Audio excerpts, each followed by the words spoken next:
Thank you, family. Welcome to the show. This is Healthy Aging, and I am Barbara James, almost the graduate of University of Florida's College of Medicine with a master's degree in medical science in medicine. I have a master's degree in medicine. Who knew it was? Who even knew it was such a thing? We have a lot of things going on in our life, and the different things that go on in our life affect our bodies. And many of you have trouble with staying well. And some of the times that we don't stay well is because we've ridden the middle of the fence of our wellness. We've allowed our wellness to be somebody else's job and not our job. We need to take back our wellness. We need to take back what is good for our bodies. God gave us these bodies 120 years at least. They're going to run because He designed them. Some of you exercise in the morning and then it's, chips and chocolate for lunch. That's the middle of the fence of your wellness. Then some of you don't even follow your recommended daily allowances. So you might be taking your vitamin C, but you think, I'll take one, but the can says take 3. Or even as far as, having the right amount of fruits and vegetables. You ride the middle of the fence. Some of you ride the middle of the fence in your jobs. You're miserable. You don't like your boss. You can't stand your coworkers, yet it's daunting to look for a new job, so you just don't do it. All of these affect your health and wellness. I've been occupationally unwell at times in my life, and it is miserable when you have to get up. It's the worst when you get up and go to a job that you can't stand. It affects your health, and believe me, the people around you are affected by the fact that you are so unhappy, and your body is not happy, and your body will not perform. Look on some of those things where you are on the middle of the fence, and where you can't be on the middle of the fence is spiritually. Jesus says in Luke 11:23, whoever is not with me is against me, and whoever does not gather with me scatters. You could think of your body this way. If you're not with it, you're against it. If you're not putting nutritious things in it, then you're not with it. Jesus says, whoever is not with me is against me. There's no middle of the fence. He's not saying to you, yeah, it's okay to do this and that. No. If you're not with Him, you're against Him. End of story. So think about that for a minute. Jesus says there's no middle. There's no middle of the fence. And listen to what He thinks about the people in the middle. And this is in Revelation 3:16. So because you are lukewarm, neither hot nor cold, I am about to spit you out of my mouth. Do you hear that? Because you are lukewarm, you're neither hot nor cold, I am about to spit you out of my mouth. Basically, He's saying here, you make me want to vomit. You make me want to throw up because you're in the middle of the fence. And there is no middle. Think about how many of you are on the middle of the fence. You have hate, bitterness, anger, resentment in your hearts, and yet you praise the Lord on Sunday. You have unforgiveness. We've talked about that. You're a liar. We've talked about that. For many of you, it's, Sunday, praise the Lord. The rest of the week, you give in to temptations of Satan. On Sunday, you sit on the sofa with Jesus, and then on Monday, you're sitting on the sofa with Satan. And Jesus says, that makes me want to vomit. We all know people who are like this. We call them two-faced, right? They look at your face and they do one thing and they turn around and they do something behind your back. Listen to what it says in James 1:26 and 27. Those who consider themselves religious and yet do not keep a tight rein on their tongues, listen to that, do not keep a tight rein on their tongues, deceive themselves, and their religion is worthless. I'm going somewhere with this. Religion that God, our Father, accepts as pure and faultless is this: to look after all orphans and widows in their distress, and to keep oneself from being polluted by the world. Have you been polluted by the world? Because pollution affects your health. Have you fallen into the world, what the world accepts as being okay? Because you're right in the middle of the fence. You've allowed other people to take charge of your wellness? Have you fallen into the pollution of eating too much, sitting too much, drinking too much, medicating too much, and maybe even gossiping too much? You know, one of the pollutants of this world is gossip. Gossip. Last week we talked about lying. Today, listen to what gossip is doing to you. Do you thrive on gossip or spreading rumors?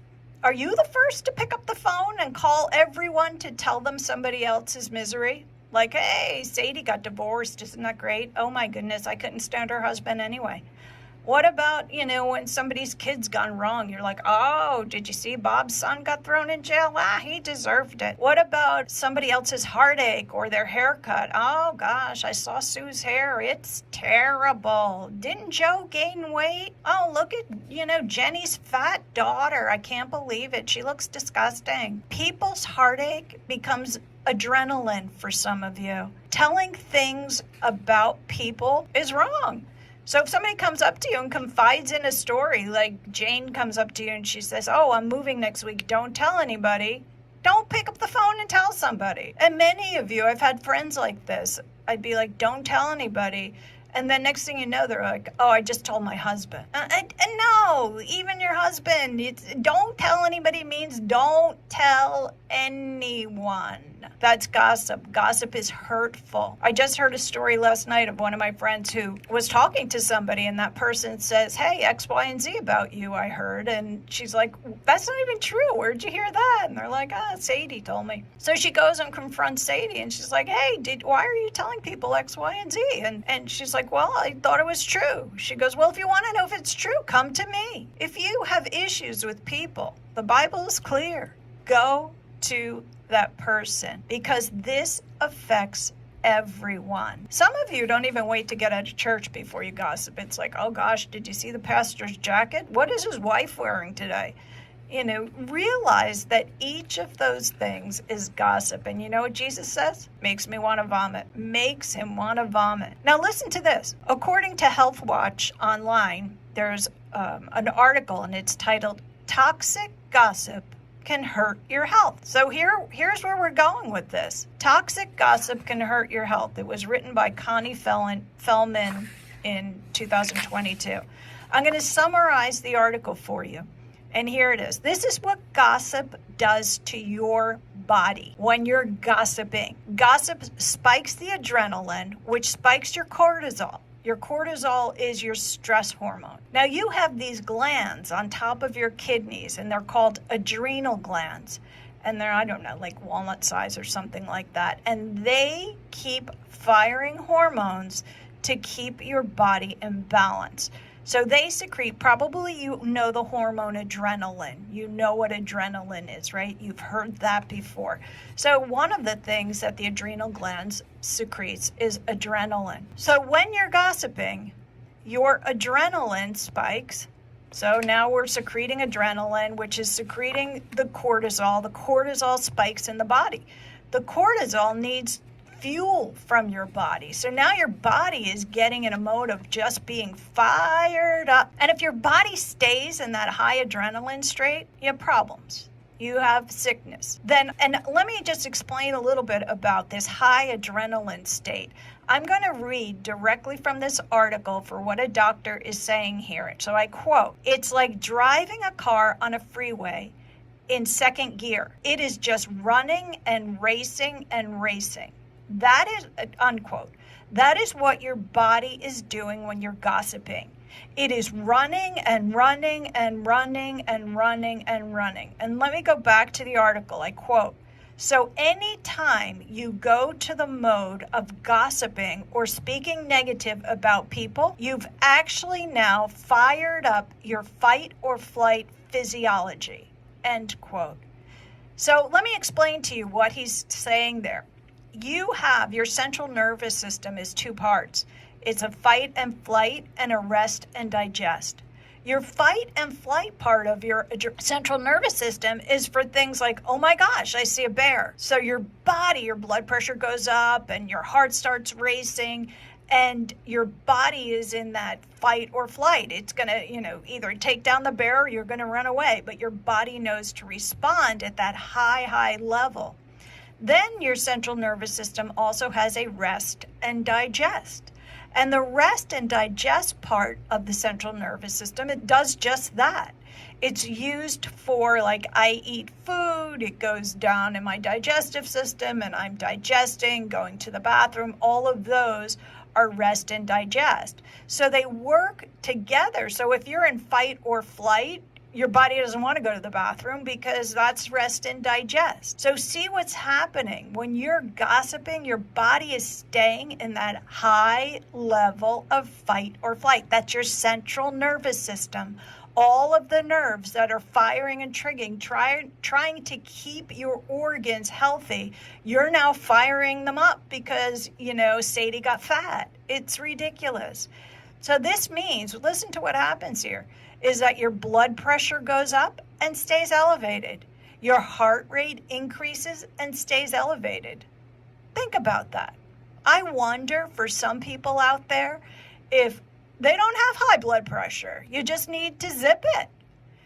Maybe you don't have high blood pressure. Maybe you've been a gossip your whole life and your blood pressure is always up and you can't get it under control because people spend time talking about people.